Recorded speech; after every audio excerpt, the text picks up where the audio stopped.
हम कह रहे हैं लात मारेंगे हम ऐसी दान पेटी की चाबी में। दलित को वहां जाना नहीं चाहिए, हमारा कोई मंदिर से लेना देना नहीं है किसी भी हालत में। दलित को वहां नहीं जाना चाहिए। तो मंदिर बनाने के पक्ष में है कि क्या? नहीं, क्यों मैं क्यों मंदिर में बनाने के पक्ष? मैं तो कह रहा हूं इस देश में जितने मंदिर है सबको तोड़ दिया जाए। मैं तो कह रहा हूं इस बात को। क्या मिलता है मंदिरों से? मंदिरों की बजाय इस देश में स्कूल बनाइए, कॉलेज बनाइए, लाइब्रेरी बनाइए, लोगों की शिक्षा मिलेगी, ये देश दुनिया में आगे पहुंच जाएगा। मंदिर बनाने से अंधविश्वास फैलता है, गंदगी फैलती है, लोगों के बीच घृणा फैलती है, और कुछ नहीं फैलता। आप बताइए एक मंदिर ने किसी ने धर्म का काम किया हो, किसी ने लोगों में शिक्षा का इस तरह से कोई काम किया हो? आप बताइए ना। मस्जिद के लिए भी ऐसे, मस्जिद के लिए भी ऐसे नहीं, मस्जिद वाले मस्जिद का जवाब दे।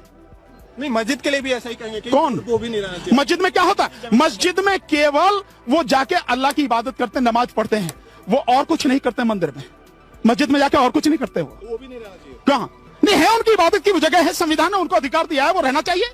क्यों, कौन मना कर रहा? मंदिर भी तो और रखो। तो आप मेरे से क्यों कह सकते हैं कि आप दलित को मंदिर में ना चाहिए? मैं तो कह रहा हूं दलित को मंदिर में जाने की जरूरत नहीं है। इस देश के किसी भी गरीब समझदार व्यक्ति को मंदिर में जाने की जरूरत नहीं है। उसको जाना चाहिए, स्कूलों में जाना चाहिए, कॉलेजों में जाना चाहिए, लाइब्रेरी में जाना चाहिए, पढ़ना चाहिए। ज्ञान मिलेगा तो उजाला फैलेगा, अगर ज्ञान नहीं मिलेगा इस देश में कुछ नहीं होगा। जिस तरह से शिक्षा की हालत बना दी है इन्होंने, इस सरकार ने, आरएसएस ने, इस देश का बेड़ा गर्क होने वाला। नहीं, शिक्षा नहीं। डर है। किस बात का डर है? गिरफ्तारी हो रही है, 200 लोगों की गिरफ्तारी हुई। मैं कह रहा हूं 2000 लोगों की भी गिरफ्तारी हो, 2 लाख लोगों की भी गिरफ्तारी हो तो क्या फर्क पड़ता है? इंसाफ के लिए क्या कुर्बानियां दी नहीं है?